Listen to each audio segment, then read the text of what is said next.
class we're going to move on to this so-called Coulomb-Grass representation, to the study of the so-called Coulomb-Grass representation of minimal model theories. And before we start that, I'm just going to remind you of this formula that we wrote down for, this is one of the three formulas we wrote down for the weights of the null states of the Kac determinant, which, if you, as you remember, also turn out to be the weights of the operators, the weights of the short representations. This was these were the weights of the short representations of the Kac determinant, and if you remember, this also turns out to be the formula for the weights of the operators in a minimal model. Okay, so you see that these equations have this sort of nice structure with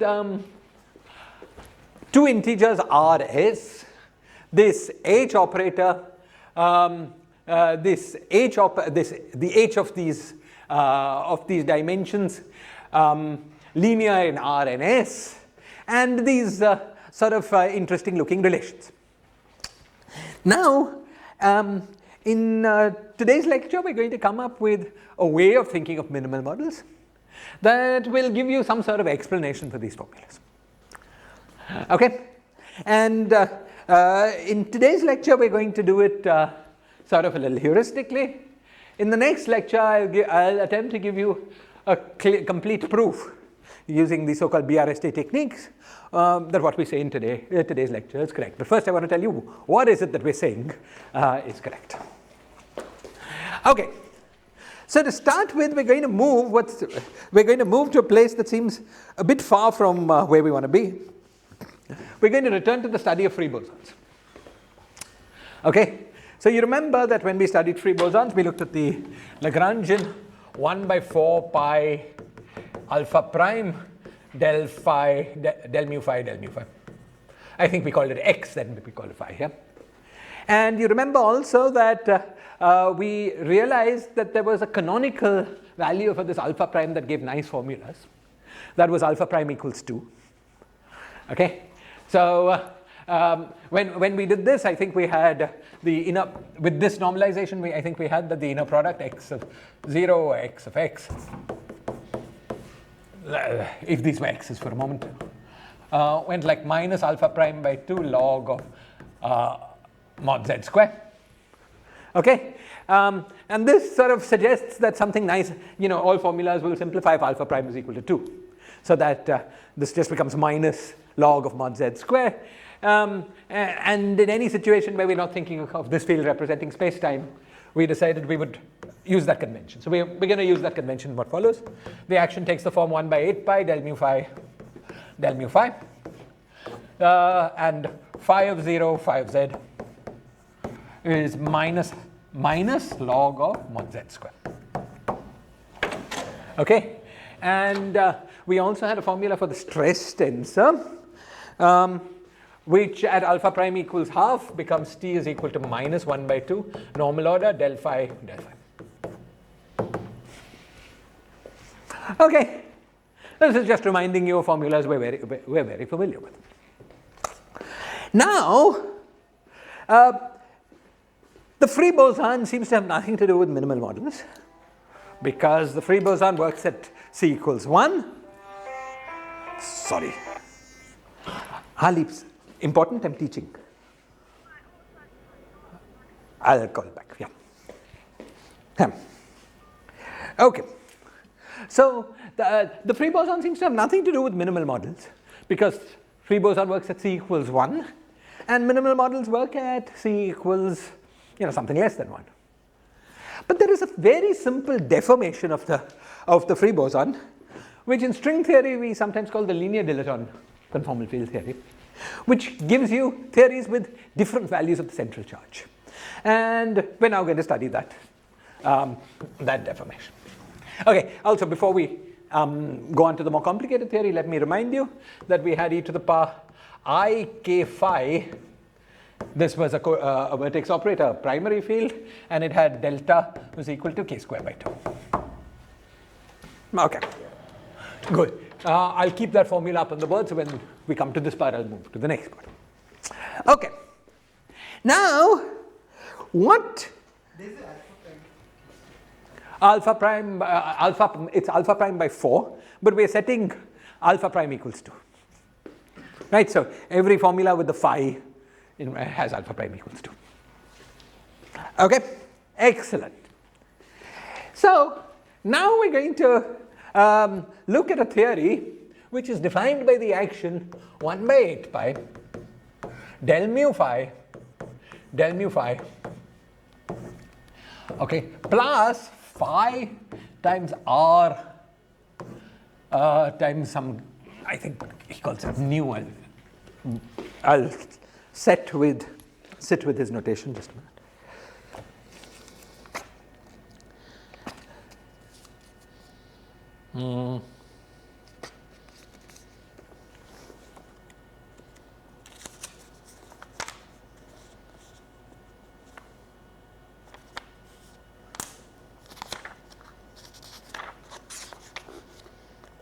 Two nu phi up.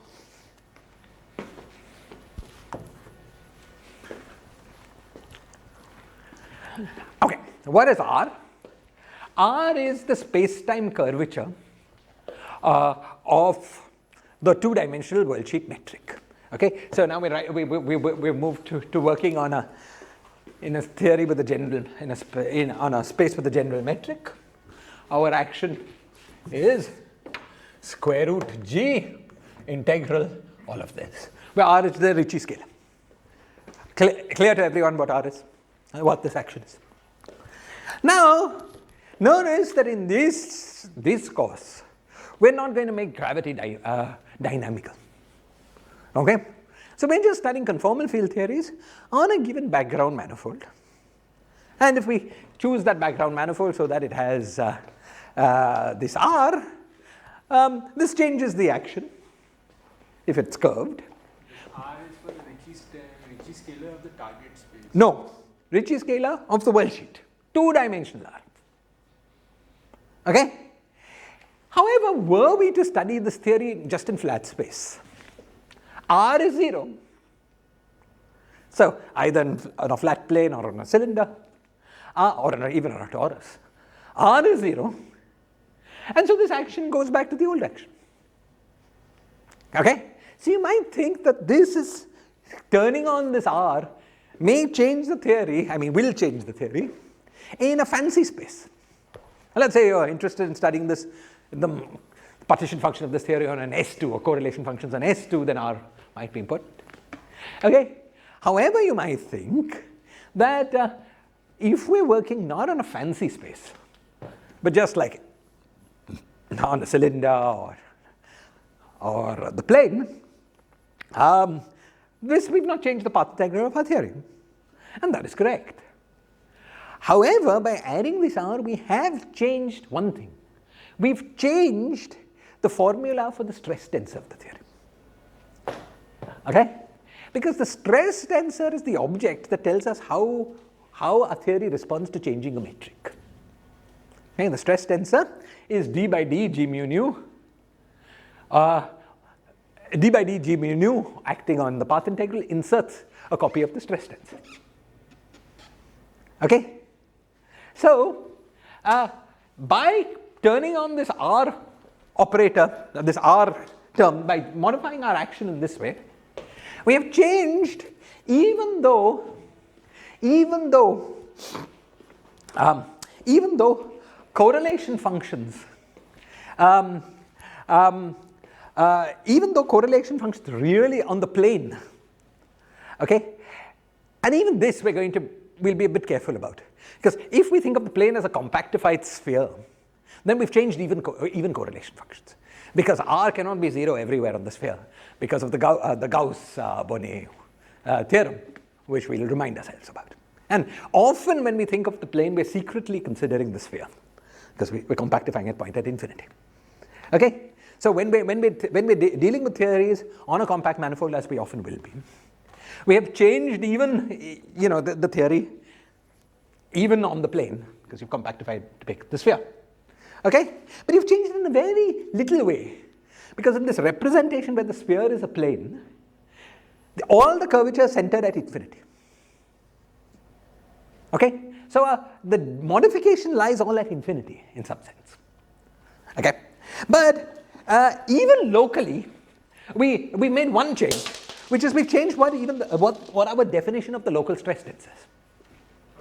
In PFT, we could do a Y transformation to change the curvature locally, right? We could not change the curvature, the integral of this curvature, because that is fixed by the Gaussian. Exactly. But we could change the curvature. But we cannot change, as you say, the integral. So we've chosen one representation for the sphere where the curvature is 0 everywhere except at one point. Yeah, so are you also saying that this theory will be conformally invariant? This theory will, yes, will be conformally invariant. Yeah, and we'll see that in a minute. And the effect of this Y transformation is the same that we saw earlier. Everything's just, this is going to be a CFT. As you will see, there will be some issues related to unitarity. But if we're not interested in, if we're not worried about unitarity, this will be just an ordinary CFT. Okay. And this deformation is marginal. Yes, it's marginal, therefore we continue to get a CFT. We'll see this in a minute. But the cheap way to see that it's marginal, that it's not intuitive that it's marginal, is that phi has, so to speak, dimension 0. R has dimension 2 because it's 2 derivative. So at first sight, there's no dimensionful number at least that appears. Okay. So in order to answer all these questions, I'm going to write down the form of the stress tensor we get by varying this action with respect to the metric. Okay. So in order to understand what that form is, we have to remember what the structure of R is. And I'm going to give you the stress tensor in this representation, where we are working with the sphere, represented as a plane except for curvature for thing at one point at infinity. So, the stress tensor on the plane is what I'm going to give you. Okay? So, in order to get that, what we have to do is take R and expand it around flat space. Now, as all of you know, R is something 2 derivative. At linearized order around flat space, what can it, what form can it take? Well, so R, let's do R mu nu. Okay, let's do R. That's all we care about. So suppose we have R. The only things that it can be del mu del nu h mu nu, or there can be plus del square h.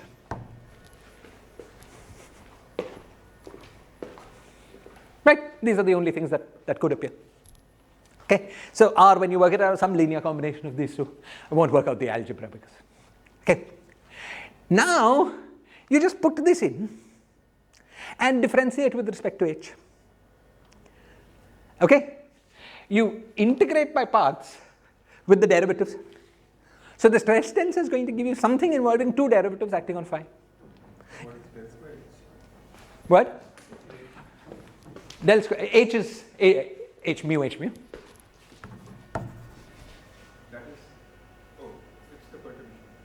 Everything here is the first perturbation. H is the first fluctuation. So G.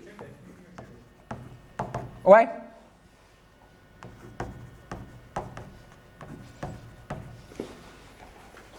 H mu nu is just an arbitrary metric fluctuation. It's not are you worried about Einstein's equations or something like that? No, the trace of trace of this G mu has to be 2.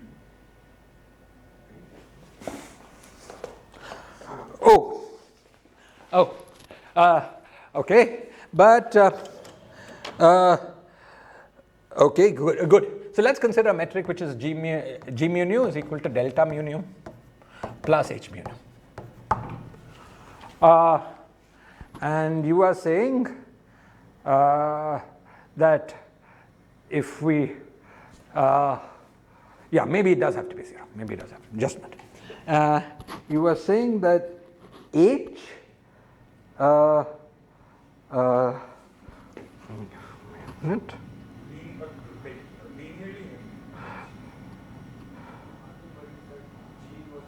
yeah, you see that will be true when you use the full G inverse. So it's true that G inverse G, okay, this object is delta. That was what you were saying. Yeah. But G inverse has eta plus h or eta minus h. I am contracting only with delta. This contraction here is a contraction with delta. So, but I mean, if you are also worried about the quadratic order, then it should be non-zero. No, just at linear order. Let me work it. Let me work it out. So suppose we take G mu nu is equal to delta mu nu plus h mu nu. We can put anything here we want. Okay, it's true that G inverse is equal to delta mu nu minus h mu nu. This is true. Okay, because of this, it's true that if we contract G inverse with G to linear order, we'll get eta. Okay, but that's not what this h is. This is contraction with respect to delta. Okay, so that's not zero because you can just take absolutely any perturbation, including a trace part.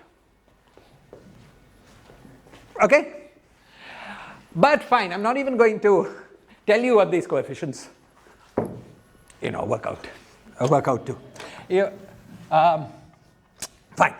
When you evaluate what this guy is, you can find these formulae. Anyway, when you evaluate what this guy is, and you do the differentiation, it's clear that the answer is going to be 2 derivatives on phi.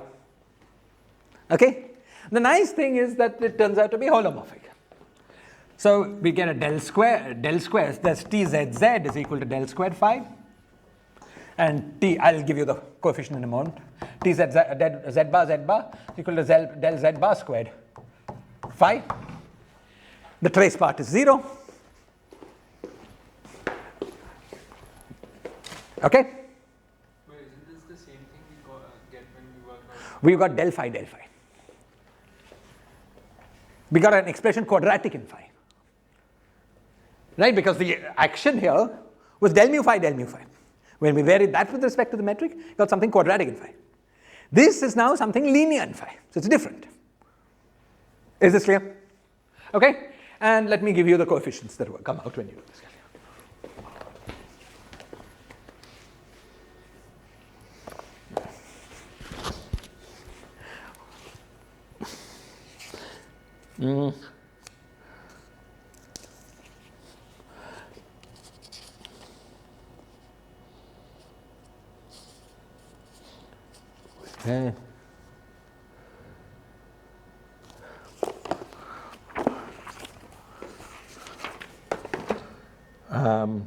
We get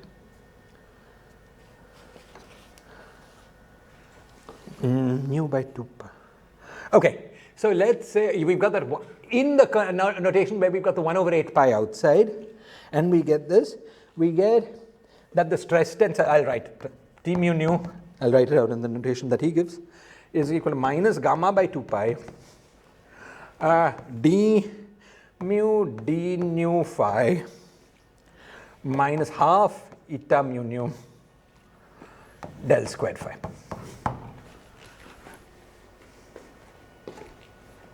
Okay, this came from this piece, and this came from this piece. Okay, so these came with a relative factor of half. Okay, this is what we get in Cartesian coordinates. Okay, note that the fact that the stress tensor is traceless is the fact that if I take this and I contract, I get del square, and I take this and I contract, I get 2. But there's a minus sign, so the del square cancels. Clear? Contribution to the T. What? I'm asking, is there no contribution to T from the first term of the... This is the change. The T from the first term is exactly what we had up there. Okay, so this is the added part. This is the added part. Okay? So now let's work this out in terms of our z bar.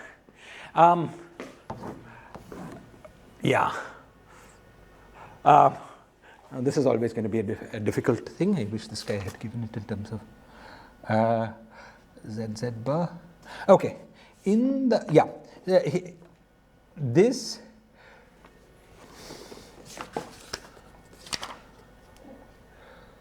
Just a minute.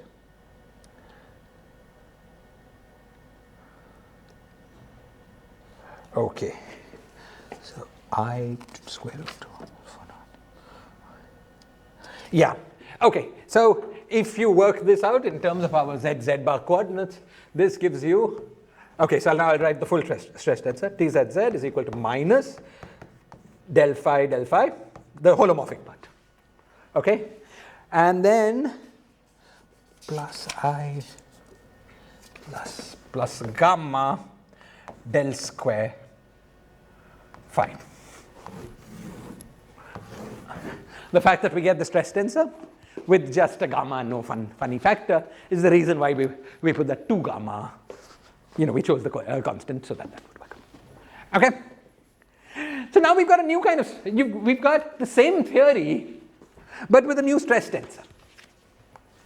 Okay. So let's see what this means for the central charge of the theory. Okay. So so now we're going back to calculations we did like 10 lectures ago. Let's do some of those. Remember when we got tzz of z, tzz of 0, we had c by 12 or c by 2, I can't remember, c by 2. C by 2 z to the 4 plus 2 t of 0 z squared plus del t by z. Right? This was the form of the OP. And just as a sanity check and just to make sure we've got all our conventions correct, let's repeat the calculation for the minus half, the most singular term, for the minus half del z. So we had minus half del phi, all at z, and minus half, so that's minus 1/4, so plus 1/4, del phi at 0. Okay, most singular term came from contractions. We could do the contraction in 2 ways. This guy could contract with this or with this. So we get a factor of 2. So that becomes half because of the 1/4. Then each contraction gave us a minus log z, but the minuses cancel because there are 2 of them. Okay, and then we had, so we had log z. Then we took one derivative from the left and one derivative from the right.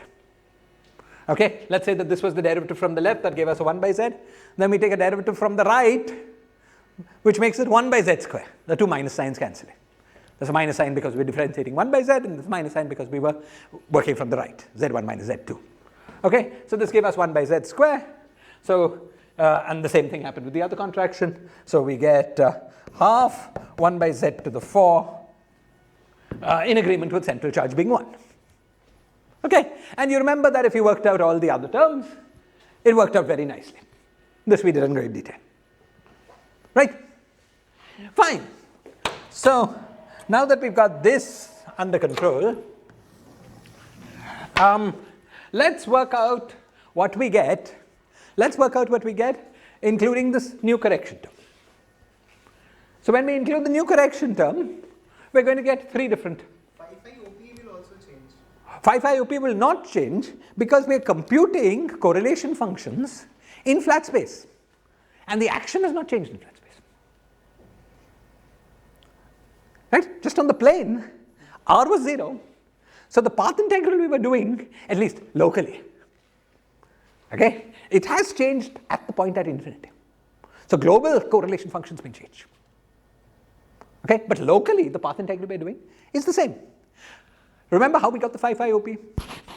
We, for instance, we got it from the 2-point function. We worked it out by looking at the Schwinger-Dyson equation from the path integral.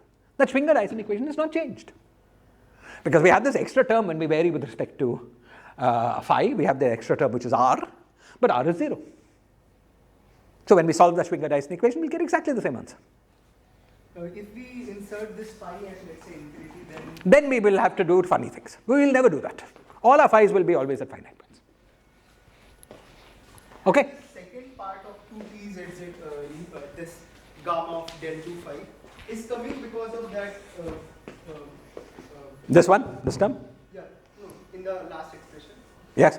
Yeah, this term is coming because of that infinity, that curvature at infinity, right? In some sense, but you know, we've changed the See, the stress tensor is defined as the response of the action to changing the metric. Even though the action was unchanged when the metric was flat, the response to the action has changed. Because we have computed, because when we are in any space other than flat space, our action has changed. So the response to changing the action, to changing the metric, has changed, even locally. But in flat space, that change is 0. No, it's not 0. We just computed it. Because the response to changing is derivative with respect to h mu nu. We take the derivative and then set h to 0. R had a linear piece, and that piece gave us a change. So even though the action didn't change, was unchanged, the derivative of the action with respect to h mu nu was not unchanged. Clear? Okay? So we're instructed to use a different formula for the stress tensor, even though our correlation functions locally, in all local properties of correlation functions, are totally unchanged. Okay? You could say that this is a new conformal structure we're imposing on the old Wick contractions. You will see there are some changes in the structure of correlators as well because of this point at infinity. We'll study that. But nothing local. Is this clear? I mean, the changes will be very simple. You'll see. Is this clear? Okay, but excellent question. Okay.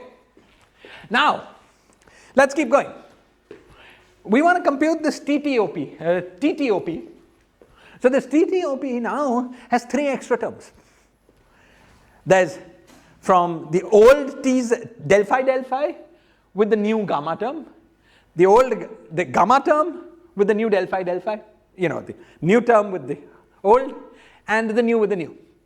So let's compute each of these and see what we get. I'm going to just compute the most singular part, and I'll leave as an exercise for you guys to check that when you compute all the other parts, that takes the form of the stress tensor, fills out this whole thing. I'm going to do the calculation so we compute the central charge. I'll leave the rest of it as an exercise for you. Okay? Because it's just Wick contractions. It's very simple. So let's compute this.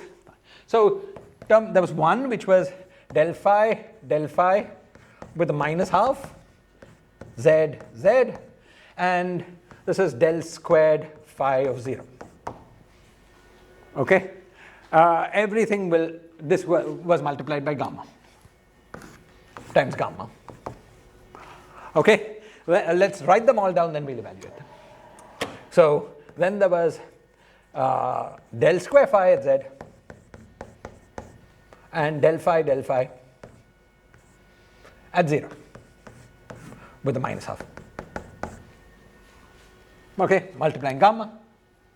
And then finally there was del square phi at z times del square phi at 0 multiplying gamma square.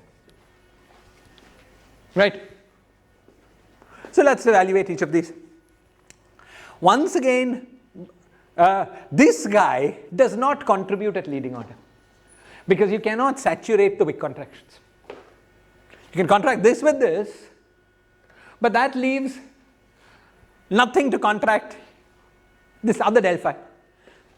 Okay? So that part will contribute to the 2t by z squared. Won't we get ZQ? Won't we get z cube? Yeah, sorry. You're right. That this part will contribute to the other one. The t by del t by how does that go? Good, let me think. Won't we? Maybe it will cancel from some. Yeah, that part will just probably cancel from some. Yeah, because this would be just a del phi. Yeah, probably cancel from this guy. Yeah, because it's different orders. because it's odd number of derivatives, whether you have z here or z there will probably cancel. Yeah, I think you're right. Okay, but this will not contribute to the most singular term, that's clear. Okay, so all of the contribution comes from term number 3. Term number 3 is very simple. We just get gamma squared. Now there are there's a factor of 2 for which guy hits which. Okay, and then we have to keep our wits about us. So there's a factor of 2, and then there is the same thing as del to the 4 log z. Why del to the 4? It was because this was del squared and del squared. 2 of the dels were on the other guy, but since it's an even number, same as acting all 4 on the same guy. Yeah? Okay, and there's a factor of 2 from number of quick contractions. Now, let's take this del to the 4. The first guy gives a log. The second guy gives, there are going to be 3 minus signs, because on 1 by z squared and 1 by z cubed. Right? So it's going to give overall a minus sign, and when we differentiate, we'll get a factor of 2 and a factor of 3. So a factor of 6. Okay? So do you see that the answer to this is minus 12 gamma squared by z to the 4. Minus 12 gamma squared by. Minus log z. Phi is Minus log z. Thank you. But there were. Yeah, you're right. Minus should not be there because it was minus log z. Thank you. Plus 12 gamma squared by z to the 4. Okay, so if we've done the calculation right, we should be getting 24 gamma squared. Why do I remember the answer as being 6? Number of contractions is only one. Yeah, there's only one One contract. contract. Oh, there was only one term, yes. So that's, thank you. 6 by z to the 4. That's good. And so it looks like C is equal to gamma squared, because we have 12 gamma squared, right, the delta C. Let me check. Oh, pretty good, pretty good. Yes, correct. Thank you all for all the corrections. So the change in central charge is equal to 12 gamma squared. So the full central charge C is equal to 1 plus 12 gamma squared. So it increases. It increases. So you might think, okay, good try, it's not going to work. But you can't, all these guys who want to get the answers, you don't beat them so easily. You see, these guys who want to get answers say, well, I know of a number whose square is negative, it's called I. Okay? And so I'm going to make gamma proportional to I. Okay? Now you're going to say, well, okay, that gives you an imaginary action. So it sounds like you're going to get non-unitary physics. And these guys will say, well, I'm after non-unitary minimal models in general. I don't mind. Okay? So, in physics, one should never be too fundamentalistic. Go where your nose takes you. Why is it? Why is it? You might think that you're trying to do something, you should know what you're doing. Thing is that human beings are limited. Not even Witten can see the end of every project before he starts it. And people who try to see the end before you reach it, that is very limiting. Einstein would never have made general relativity if he only embarked on projects where you could see the end. So you try things, and then later on come back to justify the funny things in what you've done. Okay? Fine. So, okay. As Vineet said, looks bad, but we are, adventurous people. So we're going to take, let's set gamma is equal to square root 2 alpha naught times I. Why square root 2, you'll see. I mean, of course, choose whatever you want, but why we've put that extra square root 2, we'll see why that is convenient. Okay, I think that's what he calls alpha naught, yeah. So with this assignment, we get C is equal to 1 minus 24 alpha naught square. Another question. So if we compute the OP of C is 12, Oh, t with phi. Excellent. Let's look at it. Let's compute OP of t with phi. So the OP, this is simple enough that we can just do the whole calculation. Okay, so we have minus del phi of z, del phi of z with phi of 0 and plus gamma squared del square phi with phi. You really want to do it with phi? With del phi? Yeah. With del phi. Excellent. Phi of 0. Okay. So now your point is we will get this cubic guy. Let's see what happens. Let's see what happens. The first term is the same. Is the usual. And you say, what is there to cancel the second term? Give me a minute. Del square phi.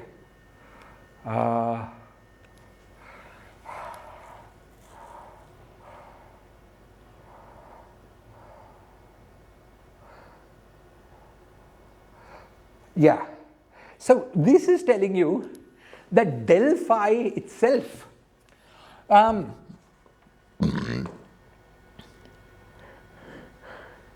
will presumably no longer be a primary operator. See, if you do the OP with, let's do this for a moment. If you do with e to the power I k phi, let's do that. The set of all the primary operators in this theory will be just made up of e to the power I k phi, you know, with all values of k. So as you point out, del phi is no longer a primary operator.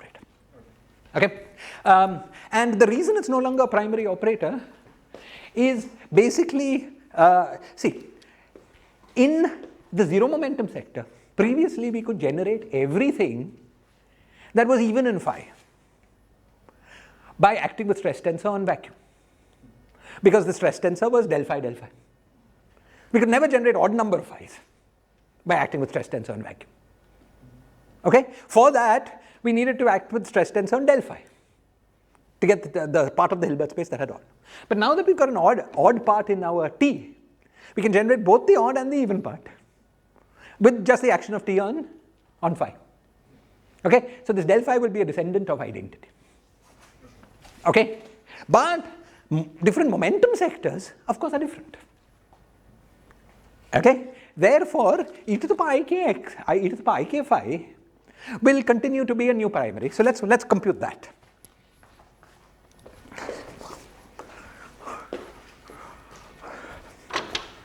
Let's compute this. So let's compute this with e to the power I k phi. Okay. Now, of course, there are many ways of doing it, but usually it's just simplest to Taylor expand. Okay. So suppose we do this sum. This is I k to the power n phi to the power n by n factorial. Let's do this one for practice. This is our usual, but let's make sure we're getting the number right. Okay, if we do this guy, we will have a factor of 1 by z when so let's get the most singular term. Okay, so this guy and this guy each have to contract guys from there. Okay, so the first guy has n choices, the next guy has n minus 1 choices. So the n into n minus 1 cancels this n factorial and makes it n minus 2 factorial. That's good because there will only be n phi to the power n minus 2 left. But we'll get an extra factor of I k, the whole thing square. So that we take out. Then we had the factor of minus half, we keep that out. Then we had del phi with phi. Each of those gave us a factor of 1 by z. So we get 1 by z square. And we then have e to the power I k phi. Okay? And now the minus is cancelling with the I square, and that gives us k square by 2. You remember that the T with operator had to be h by z squared times operator. So that's how we got the del square by 2. Okay? Now that we've got this practice in hand, let's do it with this guy. In this case, we will have only one contraction, so the extra factor will be ik. The factor of n, which guy to contract with, will cancel this n factorial, make it n minus 1 factorial, so that's good. So we will get e to the power ik n phi. Then we have a factor of gamma square, and then we have what we have from these two. Gamma, thank you. We have a factor of gamma, and then we have what we have from these two derivatives. The first derivative makes it 1 by z, and the second derivative makes it minus 1 by z square. So this becomes minus. Okay, so we get the formula that h is equal to k square by 2 minus gamma ik. Better to have imaginary. Imaginary. Okay. Okay. And so if we put in this this field, we get is equal to k square by 2, and then plus I minus I gives plus 1 plus square root 2 alpha naught times k.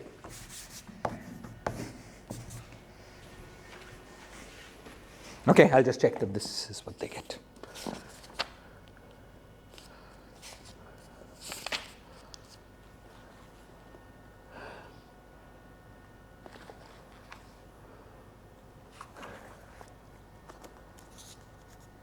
V alpha squared minus 2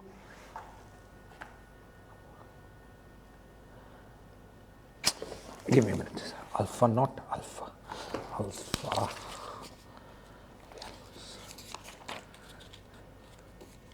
sorry, just to find what is V alpha is. Oh God.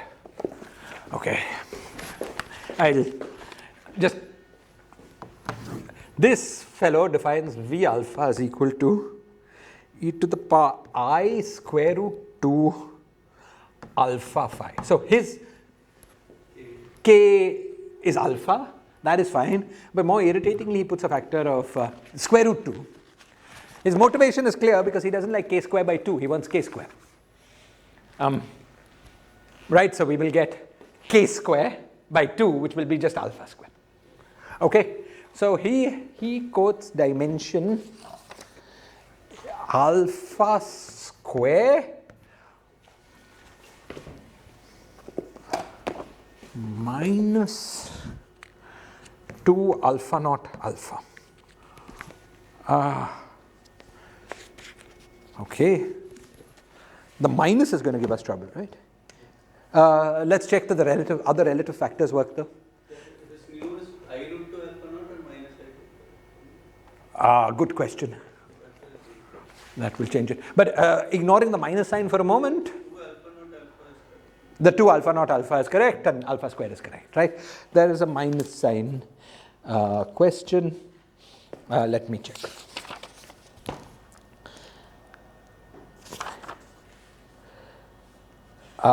He had his stress tensor was minus half del phi plus I square root 2 alpha naught. That looks like what we had, right? Yeah. Plus I square root 2 alpha naught. And del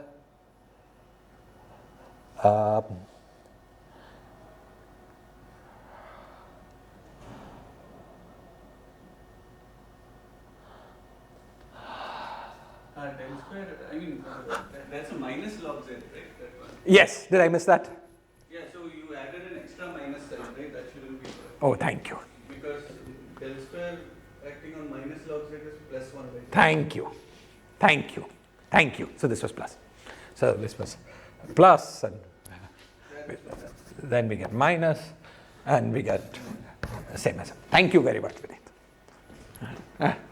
Okay. So,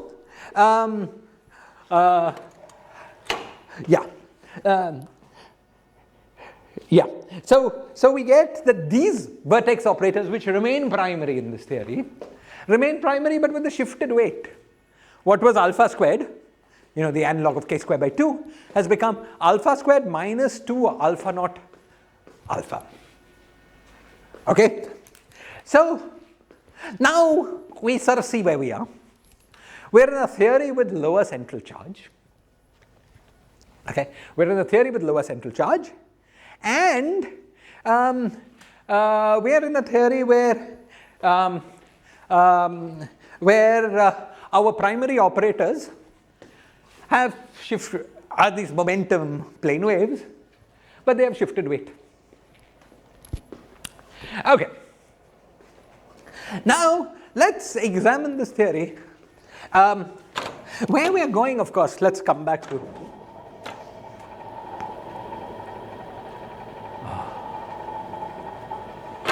Let's come back to that formula. Okay.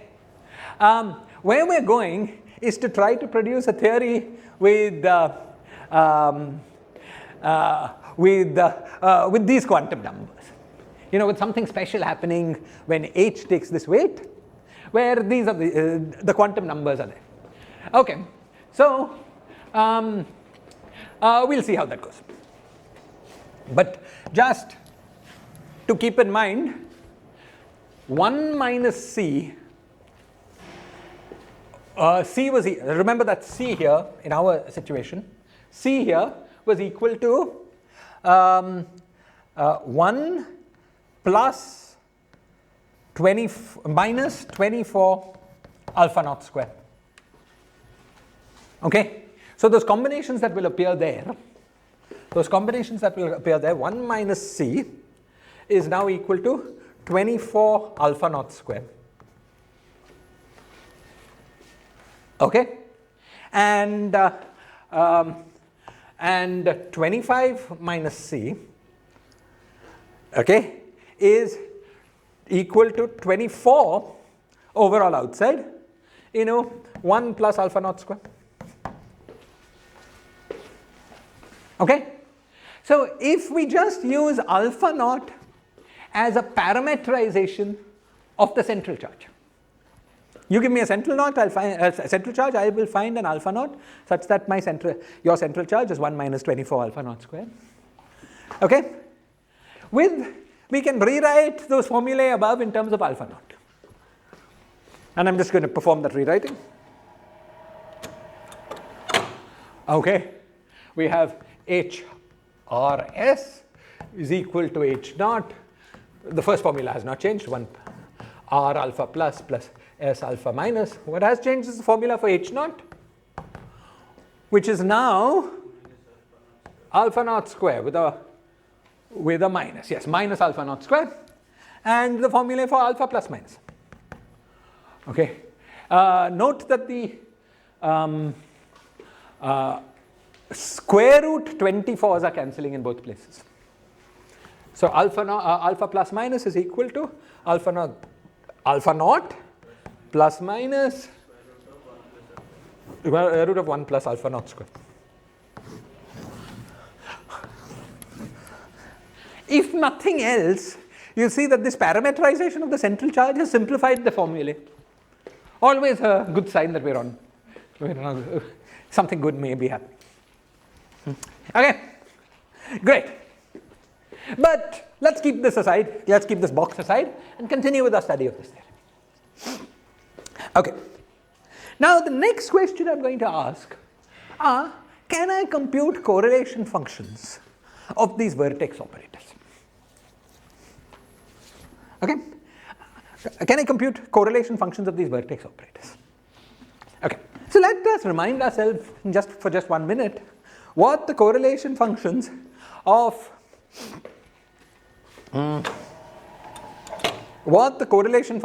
e to the power I k1 phi 1 of z1 kn phi n of zn, what this was in the usual theory. In the usual theory, we used this lovely formula, right? We used the formula that we get e to the power, we contracted, and we used this formula that we got, every contraction gave us sum over a product, we got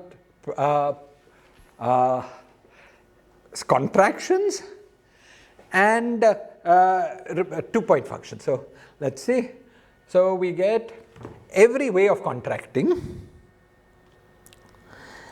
and e to the power I, so that we get by 2, right? Because no, not by 2. So just a minute. I is a minus, then k. So km kn log of zm minus zn, okay, square.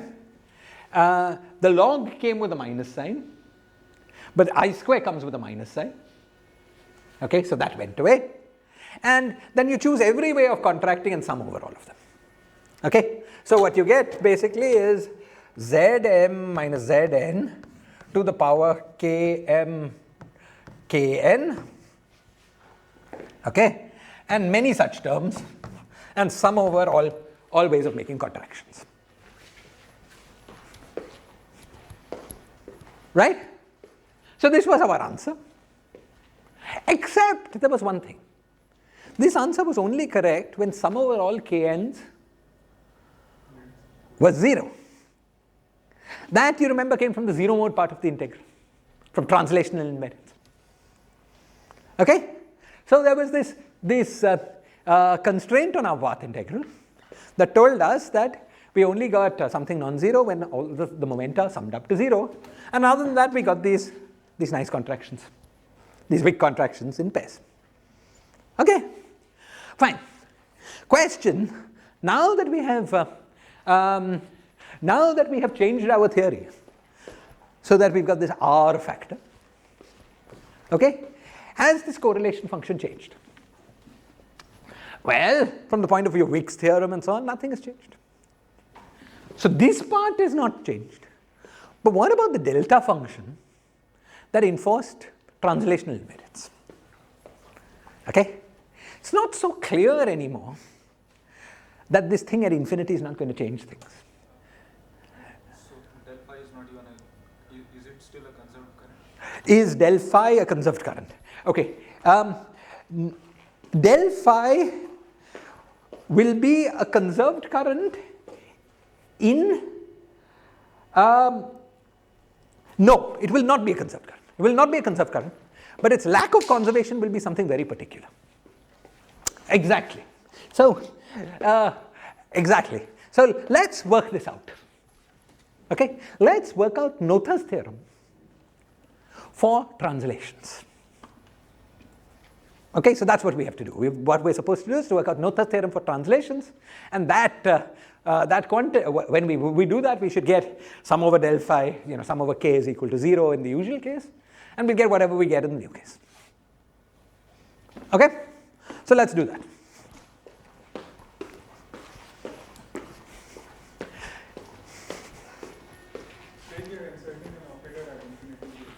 Yeah, exactly. We've inserted, it's exactly like you've inserted an operator in infinity.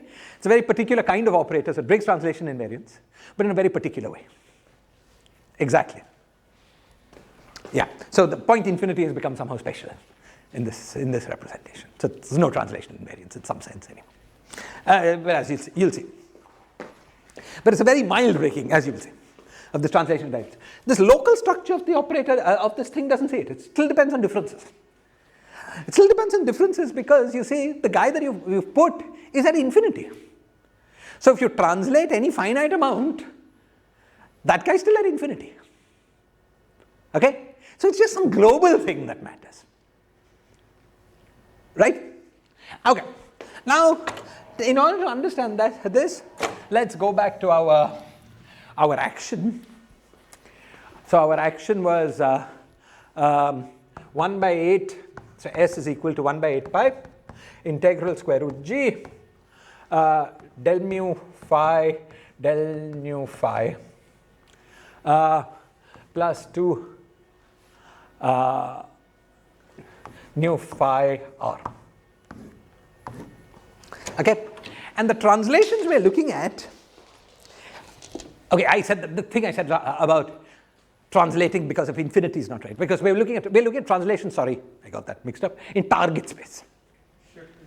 Shift and phi. Translations in target space, which has nothing to do with translations on worldsheet. Yeah, so I just erase that last remark, it was just wrong. Yeah, okay. So what we want to do is work out, we're computing, let's say, in Euclidean space. So we're computing the path integral d phi e to the power minus s. So yes, E is this. Okay? And we want to remind ourselves of the procedure that gave us conservation laws. Okay? So you remember that what we did previously was we let phi go to phi plus delta phi. If delta phi had been a constant previously, without this r term, if delta phi had been a constant, the action would not have changed. Okay? But we let delta phi be a slowly varying function of phi. So now then the action changes, but its change is proportional to the derivative. Actually, guys, give me 2 minutes. I have to go to the toilet and come back. I'll be back in 2 minutes.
Sorry about that.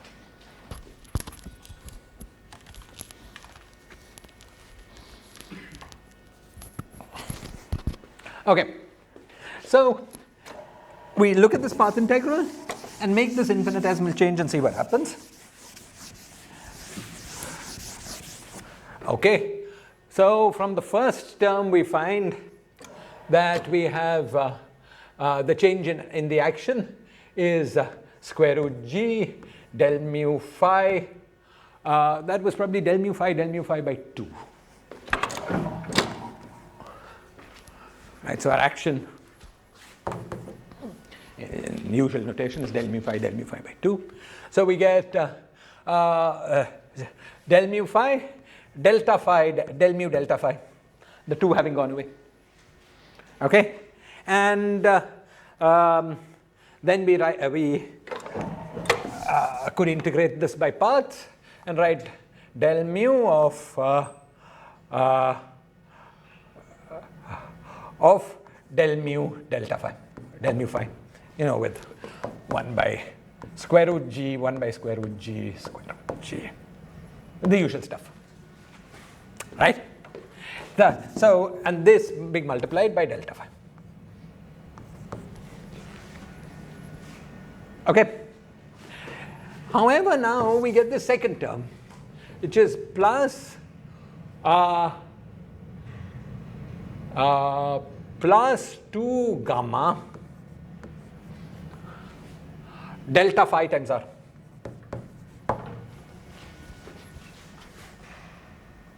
Now let's suppose that our insertions here were v alpha 1 to v alpha n. Okay, this is at x1, this is at xn. Okay, so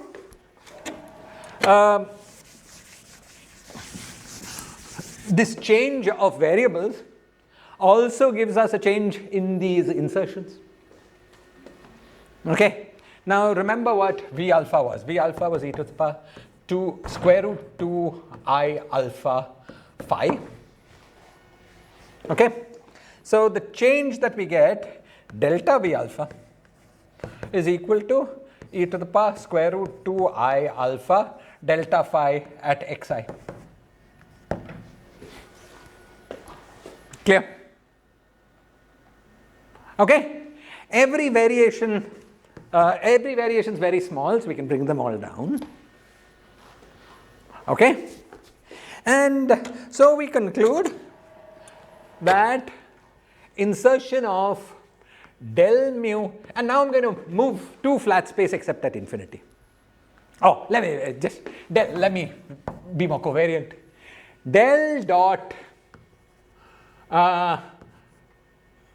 del mu of del mu phi, del mu of del mu phi.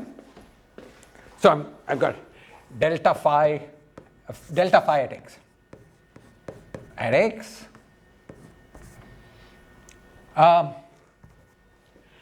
times del mu delta phi at x times del mu of del mu phi, that was one term, plus 2 nu r, this is at every value at x of x, plus sum over I 2 plus 2I sum over alpha I delta of x minus xi. Okay, and then all the v's, v alpha 1, v alpha n, those untouched. Correlation function is equal to 0. Sorry, correlation function is on the whole thing, including this phi.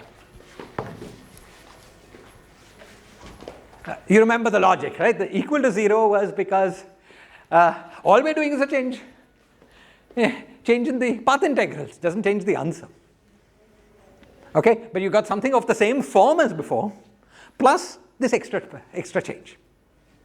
Okay, I'm sorry it's so messily written, but you understand, right, what's going on. Okay. This is the new term This is the new term that is going to give us all the new fun.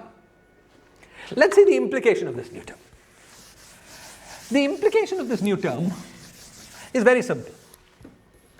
One simple thing we can do is take this equation and integrate it over all x on our manifold, whatever it is. Okay? Let's perform this integral. Okay, so what we're doing, what we get is, so this has to be, sorry, this is true now without this delta phi. Right? This was true. The coefficient of delta phi of x was equal to 0. That's why we got those delta functions. Right? So this is an equation that we have. And this equation is where these two guys are evaluated at x, and those are delta functions. Okay? And then the v's were evaluated wherever they were inserted. That was v of x1, xn. Clear? Now let's take this equation and integrate it over all x. Okay? Suppose I integrate it over the whole space. Say imagine we're on a sphere, for instance, or on some other compact manifold. Okay? Clearly the integral from this term is 0 because it's an integral of a total derivative. Okay? Clearly this guy gives us 2I sum over alpha I, because it's just a bunch of delta functions, then multiplying these correlation functions. Okay? So this guy was a total derivative of some complicated correlation function involving del mu phi and all the other guys. But since it's a total derivative, it's 0. Okay? Now what about this guy? So it was this times v1 vn. That's what we got from here. But what about this guy? Now this R is not a field. It's not a field in the field theory. It's just some number as far as the field theory is concerned. So the integral over x is just performed over R. Those correlation functions just go for the ride. They don't depend on x. Okay? Now the integral over R of x on a compact manifold, okay, on a compact Riemann surface is a famous topological invariant. Okay? And now I should have been a bit more careful. I should have kept 1 over 8 pi. So this, I'm so sorry, this 2 was not the 2 was part of this 1 over 8 pi, and there's a 1 over 8 pi. So there's some half or something like that here. There's a 2 here. There's a 2 here by 8 pi. And this is by 8 pi. Sorry about that. Is this clear? I mistakenly wrote a 1 by 2. That was already part of the 1 over 4 pi. That was just there. So it's 2 by 8 pi. Anyway, it's not mattering since that term gives you 0. Okay? This comes with 2 nu by 8 pi. Okay. So now there is this theorem which tells us that R divided by 4 pi is equal to, what is it, 1 minus h? 1 minus genus? I'll look this up.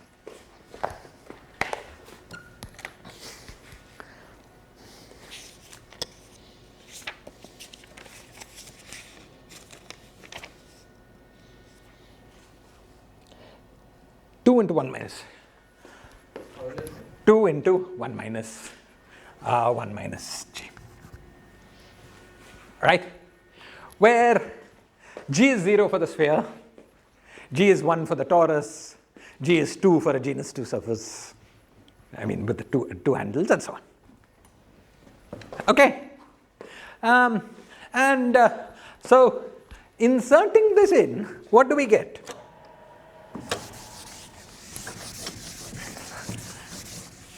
We get that correlator into 2I sum over alpha I plus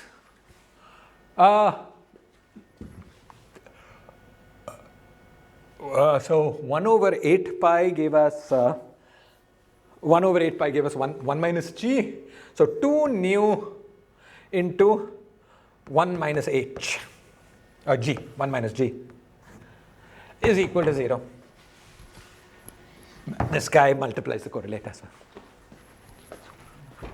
Okay? So we've got a product of two things that have to be 0. Either one of them is 0 or the other one is 0. Okay? So the only way the correlator can be non-zero is if this combination was 0. Okay?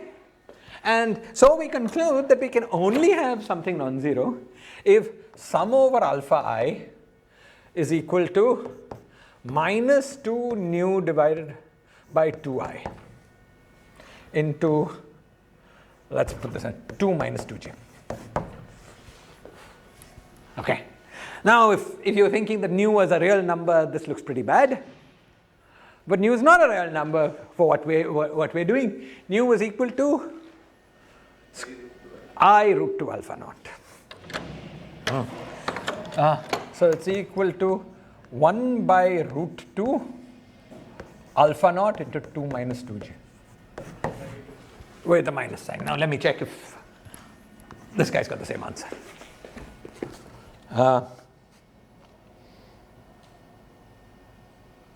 Oh, he's got just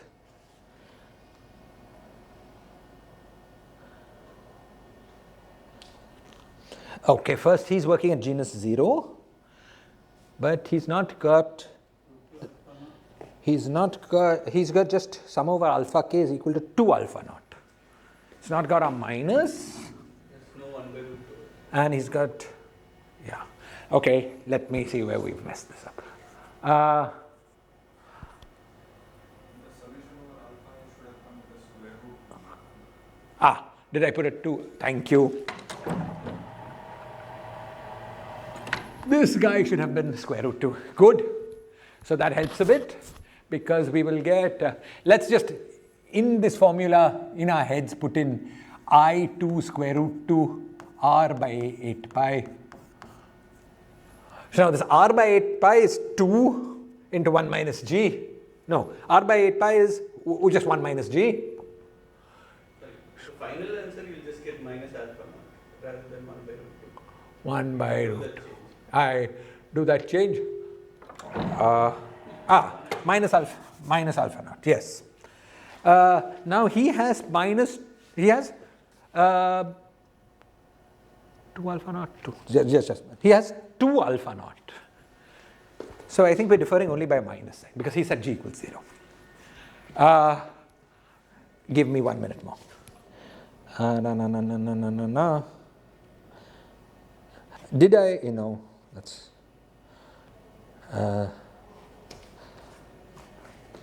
here I got a plus. So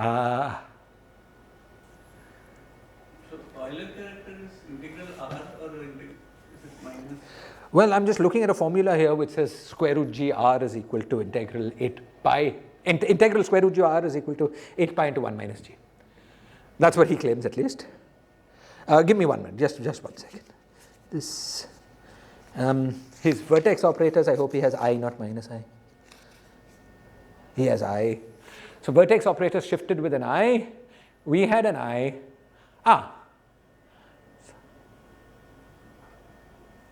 Yeah, that looks fine. So we got some plus with a plus. So then why isn't he getting a minus?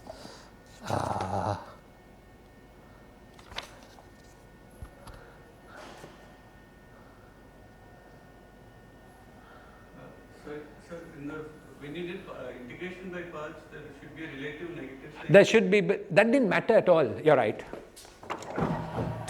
It didn't matter, but it didn't matter at all because that term can contribute with 0. Oh, that gets it, not this. Yeah. Did R come with a plus or a minus? That's what you're asking? I'll check what he has. He has a plus with gamma, and his gamma was I.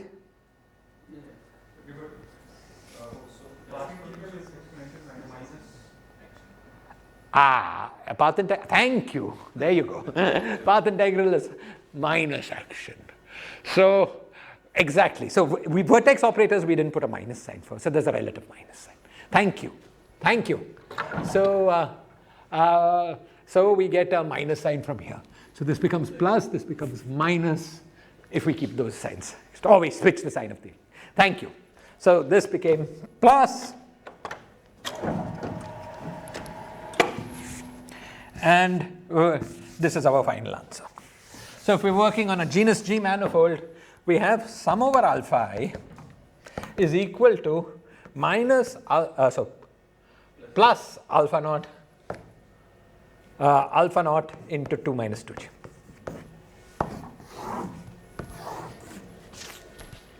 Okay? So you see that the change in the correlation function, is in a very simple way. The local structure of the correlator remains the same. It's just that you're multiplying by a different selection rule. Sorry, we'll be out in a minute. Sorry. Okay, yeah. It's just that you're multiplying by a different selection rule, and what vertex operators, when you sum, give you something non-zero. So we see something else nice that has happened here. Okay, something else nice that has happened, which is that it's possible to get non-zero correlators in this theory, because when our correlators are just of the e to the power ikx form. Maybe you could try to modify that, but it's possible to get non-zero correlation functions in this theory because our background charge, the thing that multiplies R, is called the background charge. Because our background charge was taken to be imaginary. Okay. Now, intuitively, how did this equation come about? Intuitively, this equation came about in the following way. Okay. Intuitively, this equation came about because, you see, the only change in our path integral is that we had this R phi term. R was localized to infinity, was localized at infinity, but integral of R was non-zero, which meant that R was a delta function at infinity. Okay? A delta function with strength 2 in units of 1 over whatever, 8 pi or 4 pi or whatever, the thing that is needed to get that non-zero integral. Okay? So that was like inserting an operator at infinity with a particular value of alpha. Right? Particular value of alpha. That value was chosen so that we get the right integral of our R. And if we had chosen the background charge gamma to be real, the operator would have been e to the power some number times gamma times phi at infinity with no I.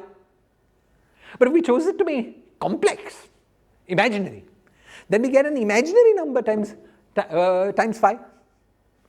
So the net momentum with this insertion can sum to 0, precisely if the sum over alpha I cancels the momentum of that insertion.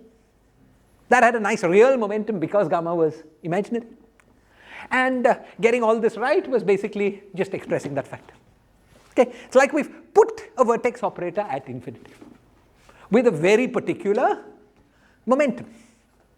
Okay, the momentum of that is minus, is this, minus of what we have on the right hand side. Is this clear? Okay, so the net effect of this whole blah blah blah, okay, this whole thing about modifying the action with this R was effectively not if you're working on the sphere. It's more complicated and more interesting when you're working on other Riemann surfaces. Okay, but if you're working on the sphere, it was just not having the R but putting an extra operator at infinity. Okay, and that extra operator carries this very specific additional charge. Okay? Yes? So in this theory, you can have single point correlation function also then? You could have single point correlation functions, except that those will be basically 0. See, anything that involves contraction with infinity has a 1 over z minus z. The contractions involve 1 over z minus z whatever to some power. If you choose that one of those insertions to be at infinity, okay, that power becomes very large. Effectively, what we are doing to define these operators is stripping off those additional powers. Now, but it's true. You could have, once we've done the strip off, I withdraw what I said about being 0. Yeah, you could have a 1-point function as well. You can have a 1-point function as well. If you have a 1-point function with exactly this vertex operator. This, with exactly this point, correct. It could be possible since there could be operators with negative dimensions. What? There could be operators with negative dimension. Okay, Like if this quantity is negative, blowing up or going down. Yeah, hey, please come. We'll be done in a minute. Okay. Yeah. But you know, the way, from the point of view of adding this extra operator, what we're doing is stripping away the extra contractions. Notice that the extra contractions do not depend on Z. yeah, I agree. But if it was in the they were Denominator, numerator doesn't matter. Whether we're stripping away 0 or infinity, it doesn't matter. We're stripping them away. The important point is they don't depend on Z. Because infinity minus any finite number is infinity. Whether there's upstairs or downstairs, doesn't matter. We strip them away. We define a normalization. So they're not there. So only the cross correlations of the finite guys are there present in this thing. Okay, let's continue next class.